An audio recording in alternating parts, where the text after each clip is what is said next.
Hi, my name is Emma, and I'm 30 years old. If you looked at me now, confident, professionally dressed, walking into a boardroom like I belong, you might think I've always had it together. But the truth is far from that. 5 years ago, I walked out of a house I once called home with nothing but a duffel bag, a shattered heart, and the hope that life would be different. Today, I'm the head of department at Marshall and Mitchell, one of the most respected firms in the city. I didn't inherit this life. I built it, brick by brick, fight by fight. But before I tell you what happened last Christmas, the night that almost ended everything, I need to take you back. Back to where it all began.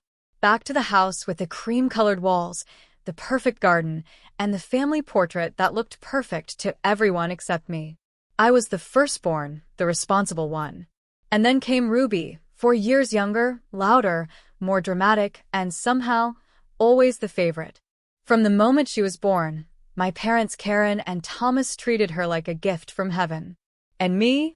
I was just there. Ruby had designer clothes and glittery school supplies. I got hand-me-downs and notebooks from the dollar store. My parents took endless photos of her ballet recitals and painting exhibitions, but my math trophies and academic certificates ended up collecting dust in a drawer, if they weren't tossed away altogether. I remember my 11th birthday, clearly. All I wanted was a simple art set I'd seen at the store, a sketch pad, some colored pencils. I had dreamed of it for weeks.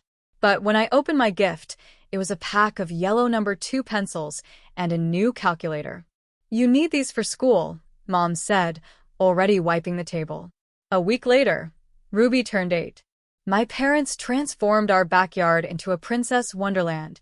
Balloons, music, a bouncy castle, even a hired Elsa impersonator. I stood in the background, clapping like a guest. Even at that age, I understood. I wasn't special. Not to them. People outside noticed too. At family dinners, relatives like Aunt Sandra would glance at me with sympathy when Ruby took center stage, making loud demands or pretending to cry if she didn't get her way. Children should be treated equally. I once heard Aunt Sandra whisper to my mom. "Oh, please," Mom waved her off. "Ruby is artistic. Emma is just quiet. Different strengths." That was always their excuse. Different strengths. But I wasn't blind. I was being pushed aside. The only person who truly saw me was my grandmother Gloria. She showed up to every science fair, read every essay I wrote, and never missed a parent-teacher conference, even when my own parents couldn't bother to attend. She taught me that family isn't about blood, it's about behavior. And as I look back now, she was right. Completely right.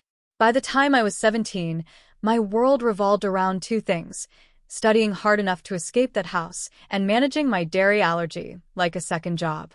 It had all started one night when Grandma Gloria offered me a bowl of mashed potatoes at dinner.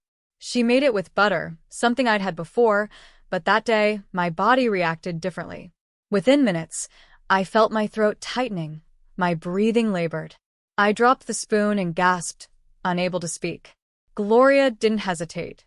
She knew something was wrong and immediately called 911. That night, I learned I had developed a severe dairy allergy, the kind that could be fatal if not treated quickly.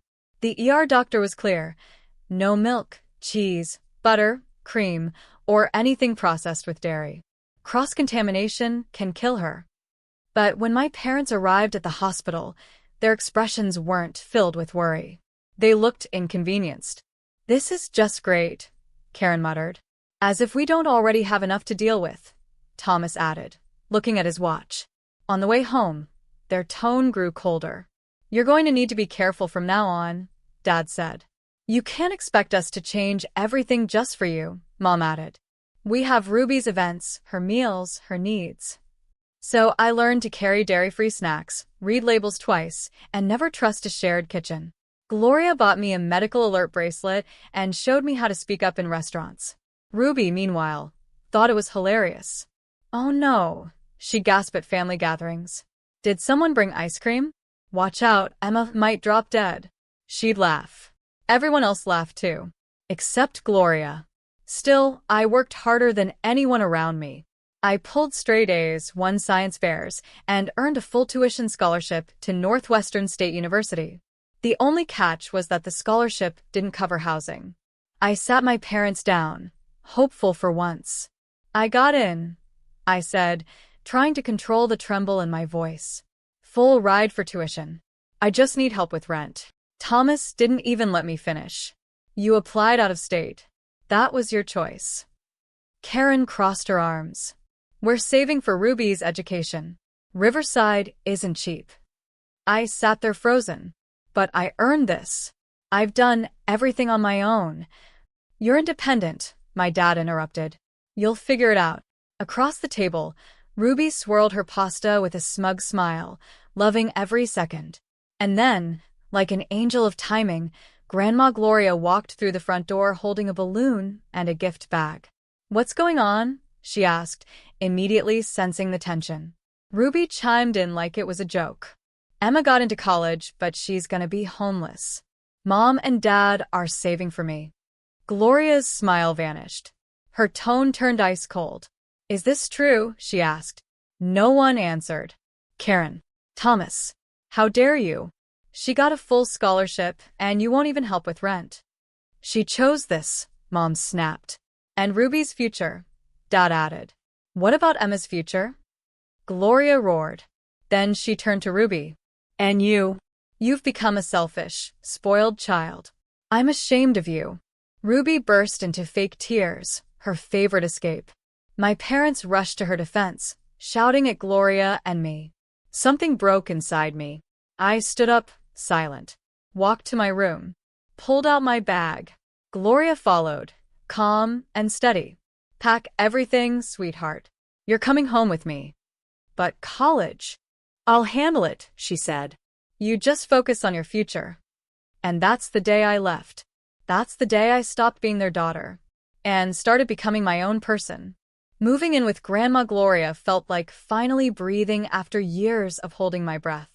Her small two-bedroom house wasn't luxurious, but it was safe, quiet, loving. And for the first time in my life, I wasn't tiptoeing around someone else's mood. She covered my housing near Northwestern State, just like she promised. I worked part-time to pay for books and groceries. I kept my allergy in check, packed my own food, double-checked every ingredient, and avoided group dinners unless I brought my own plate. And you know what? I thrived. While Ruby was posting selfies from theater rehearsals and tagging herself at influencer brunches, I was sitting in libraries, pulling long nights, and building a future. I graduated with honors, got accepted into a competitive management training program, and climbed the ladder at Marshall and Mitchell faster than anyone expected. 5 years passed. Not a single call. Not a single birthday wish. No messages on holidays. No congratulations when I graduated. Silence. They vanished when I was of no use to them. Gloria never brought them up unless I did. But she never let me feel alone either. She attended my ceremonies, sent flowers to my office on hard days, and made sure my fridge always had non-dairy snacks. She became everything a mother should have been. Then last December, something happened. Something that shook the ground I'd built beneath me. It was a Saturday. I had just come back from a morning strategy meeting, still buzzing from the adrenaline. That week, I'd officially been promoted to department head. It was my biggest career milestone yet. As a formality, I snapped a photo with Mr. Mitchell, the company director. We shook hands in front of the Marshall and Mitchell logo. I posted it to LinkedIn with a caption. Finally got that promotion. Hard work, long nights, and zero shortcuts. Career milestone unlocked. That night, I made hot cocoa with oat milk, curled up with a book, and fell asleep with a smile on my face. The next morning, my phone buzzed. Unknown number. I almost ignored it, but something in me froze. I knew that number. I hadn't seen it in years, but I knew it. I picked up. Hello? Emma? Sweetheart. Karen. My mother. Her voice was exactly how I remembered it. Sweet, rehearsed. The kind of voice she used when asking the neighbors for a favor. We just saw your post, she said. We're so proud of you. Proud. That word felt like a slap.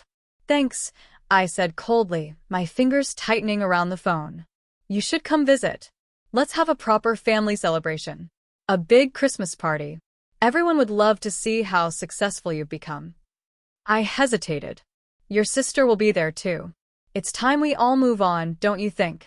After 5 years of ignoring me, they were inviting me to Christmas dinner. I didn't say yes. I didn't say no. I just stared at the phone long after the call ended. Part of me knew better, but another part whispered, maybe they've changed.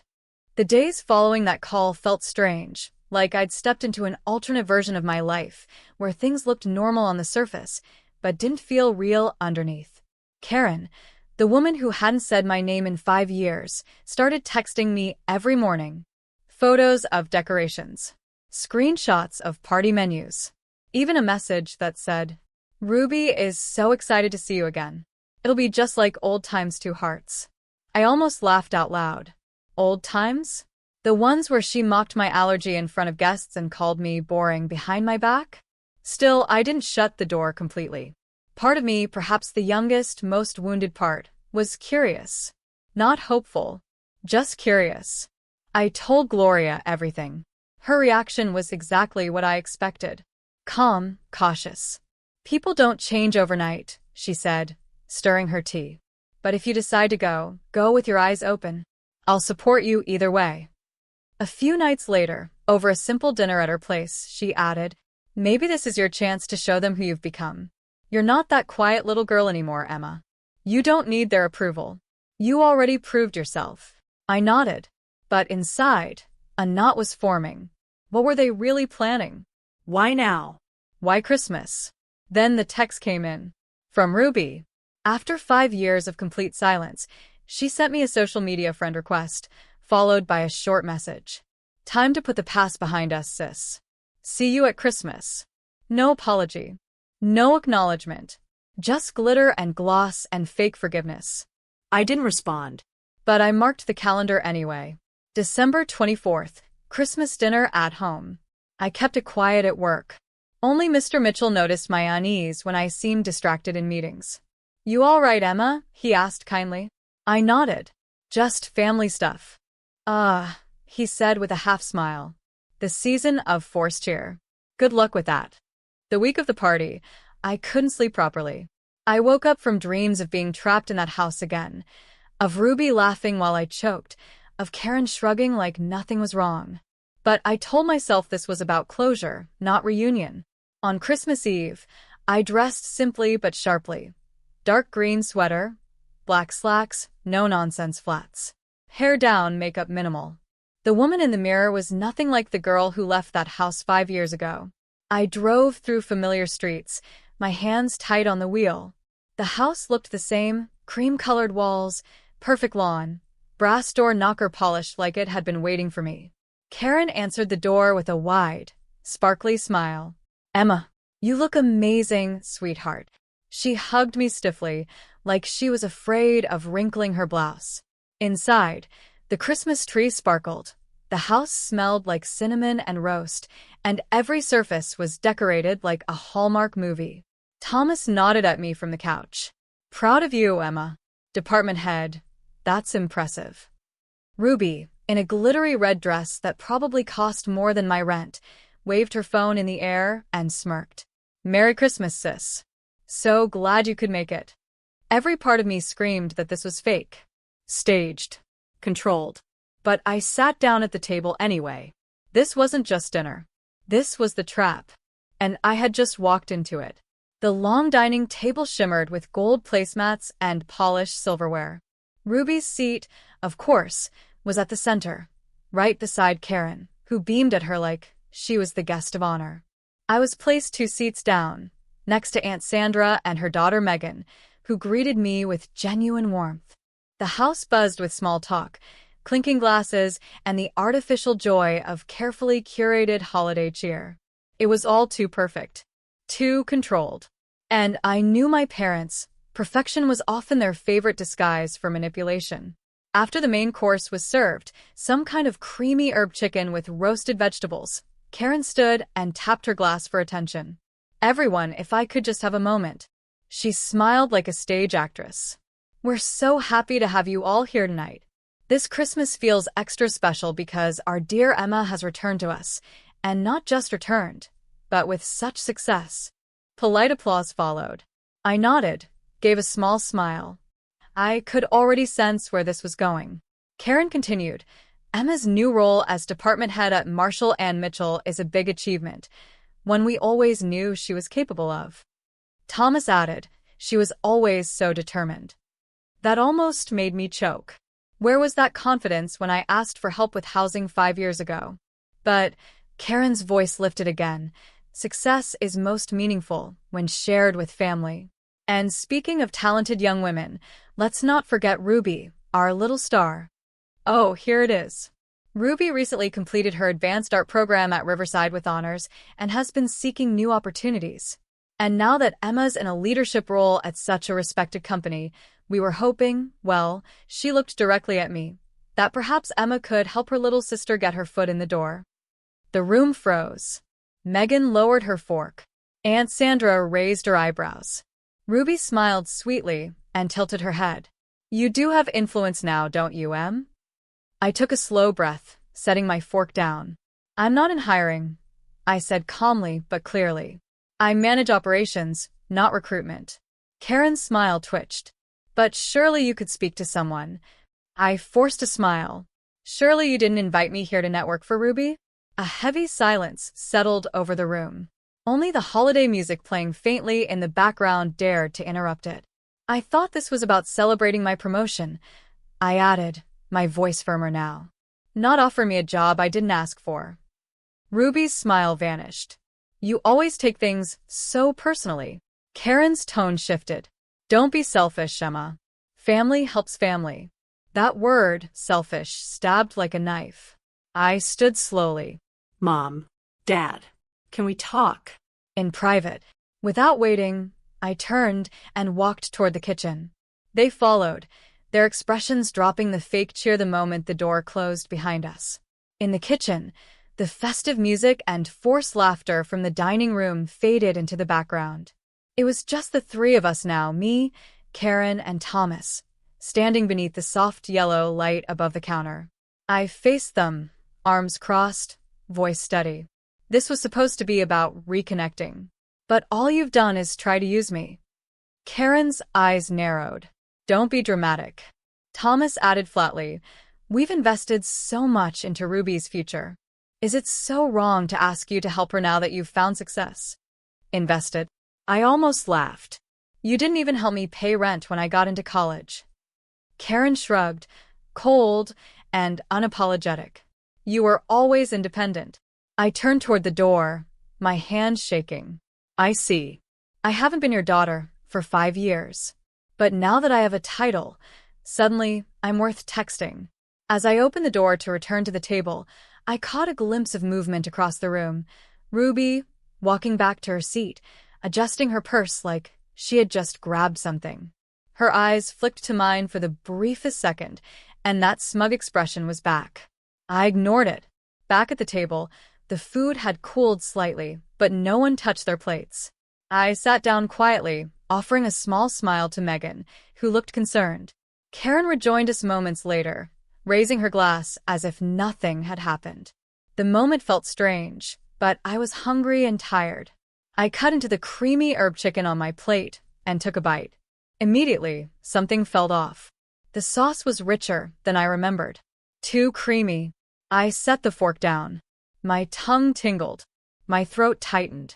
Oh no. I reached for my purse, heart racing, hands trembling. Does this have dairy? I whispered, my voice already strained. No one heard me. The sound of conversation, clinking glasses, and music blurred into static. Then I gasped. There's dairy in this. I fumbled with the zipper, struggling to find my epinephrine injector. My vision blurred. My hands felt numb. My throat was closing fast. Emma? Megan's voice cracked. Are you okay? Everything exploded into chaos. Chairs scraped back. Voices rose. Aunt Sandra stood up. Gloria shouted my name. She's having a reaction. Call 911. I collapsed sideways, gasping for air, the room spinning like a carousel. I saw Gloria pushing through the crowd, grabbing my hand, her voice close to my ear. Stay with me, sweetheart. Breathe. Just breathe.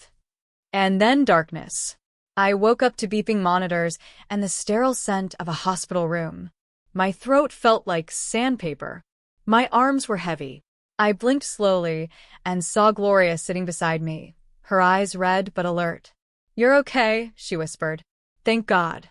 You scared the life out of us." I tried to speak, but my voice was barely a breath. "The paramedics said you were seconds away from losing consciousness completely," she continued gently. "They used the EpiPen just in time. Megan found it in your bag when you passed out." I blinked again, trying to process. "But the food, they said it was dairy-free." Gloria's expression hardened.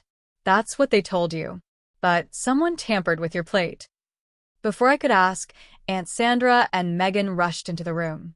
Megan held out her phone, her hand shaking. "I recorded everything at the table. Not on purpose. I was filming for our Christmas vlog," she said. "But I caught something."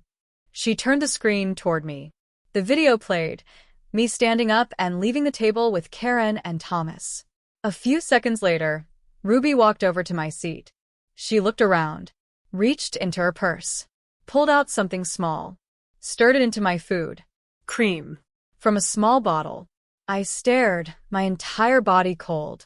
"She knew," Gloria said, her voice trembling. "She knew you were allergic. And she did it anyway."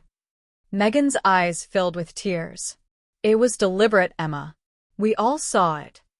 And just like that, the truth I had always known in my gut finally had proof. I left the hospital later that evening, against the doctor's recommendation. My throat still burned. My body felt weak. But my mind was sharper than it had ever been. The video Megan gave me played over and over in my head. Ruby, stirring the cream, smirking. She didn't make a mistake. She tried to hurt me. As I pulled up to my parents' house, everything looked exactly as it had hours earlier. Lights twinkling in the windows, holiday garlands blowing gently in the cold breeze. The only difference was the fire building inside me. I walked through the door without knocking. The family was in the living room, pretending nothing had happened. Karen sipped wine. Thomas watched a holiday movie. Ruby was scrolling through her phone, legs stretched across the couch like a queen in her throne. All three heads turned as I entered.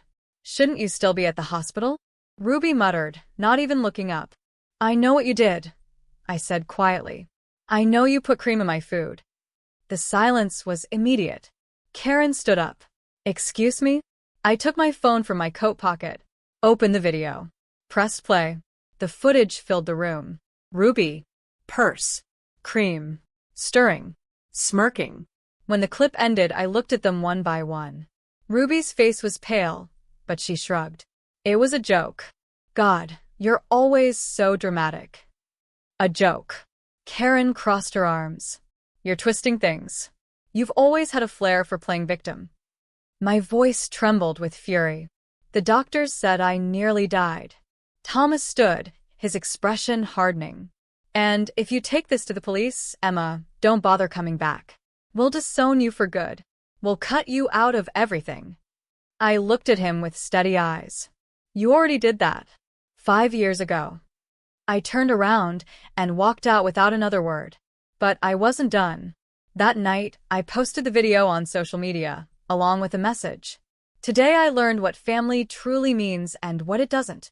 My sister spiked my dinner with dairy, knowing I have a life-threatening allergy. My parents called it a joke. This is the last time I'll ever call them family." The response was immediate. Hundreds of messages. Friends, coworkers, former classmates, relatives I hadn't spoken to in years. Aunt Sandra shared it publicly with the caption, "To anyone wondering, yes, it's real. I was there. Emma nearly died. And it was no accident." Support poured in. Karen and Thomas, on the other hand, fought back. They left bitter comments, accusing me of being an attention seeker, calling it a misunderstanding, blaming the media. But the video spoke for itself. No lie could bury it. The next morning, a courier knocked on my door. It was a formal letter from their lawyer. I had been disowned, removed from their will, cut off entirely. My hands didn't shake. Later that evening, Ruby posted a tearful video online, Crying. saying I had twisted the truth, that I was destroying the family. But the comments didn't buy it. Then Gloria called. "I've spoken to my lawyer," she said. "They're out. You're my only heir now, Emma. You've always been more my daughter than Karen ever was." I sat on my couch, the light of my phone screen glowing as message after message rolled in: support, love, validation, real family. A few days after posting the video, I walked into the police station with Megan's recording in my hand and a clear mind. I had one goal: to make sure Ruby faced the consequences of what she did. The officer on duty watched the video silently, then asked me 3 questions. Did she know about your allergy? Was this done intentionally? Do you want to file charges? Yes. Yes. And yes. A formal case was opened under attempted poisoning and aggravated assault, especially due to the life-threatening allergy. The officers took my medical report, the hospital's emergency treatment records, and the testimony from Megan, Aunt Sandra, and Gloria. The legal system moved faster than I expected, maybe because the video went viral, maybe because people were outraged, maybe because the evidence was so clear. Karen and Thomas tried to stop it. They hired a lawyer, claiming it was an innocent mistake. But under questioning, Ruby admitted she knew I was allergic and she just wanted to scare me. That statement sealed her fate. In court, the judge didn't hold back. Ruby was sentenced to 18 months in county jail and ordered to undergo mandatory psychological counseling. Karen and Thomas sat behind her, stone-faced, refusing to look at me. But I didn't need their gaze. I had what I needed: justice. Outside the courtroom, I was surrounded by those who mattered: Gloria, Megan, Sandra, even some coworkers from Marshall and Mitchell who showed up to support me. I didn't cry. I didn't feel victory. I felt something deeper. Peace. Weeks passed. My apartment now had fresh flowers on the table every few days, courtesy of Gloria. Sandra and Megan invited me over every Sunday for dinner. Megan and I laughed like old friends, like cousins are supposed to. I changed my emergency contact forms at work. No longer Karen or Thomas. Now Gloria. She cried when I told her. Mr. Mitchell offered me additional flexibility at work after the court case, impressed by my strength. "You turned a tragedy into a statement," he said. "Not just for yourself, but for every woman who's ever been betrayed by her own family." Last week, Gloria and I decorated her living room for New Year's. While hanging lights, she paused and smiled. "You know, this house has always felt full. But now that you're here, it finally feels complete." And for the first time in years, I believed it. Family isn't always where you start.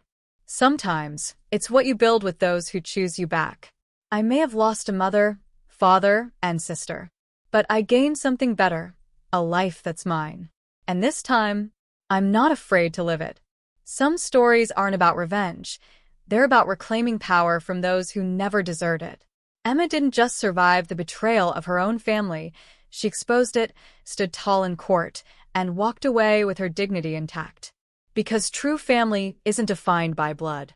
It's defined by love, respect, and choice. She chose peace. She chose herself. And that changed everything.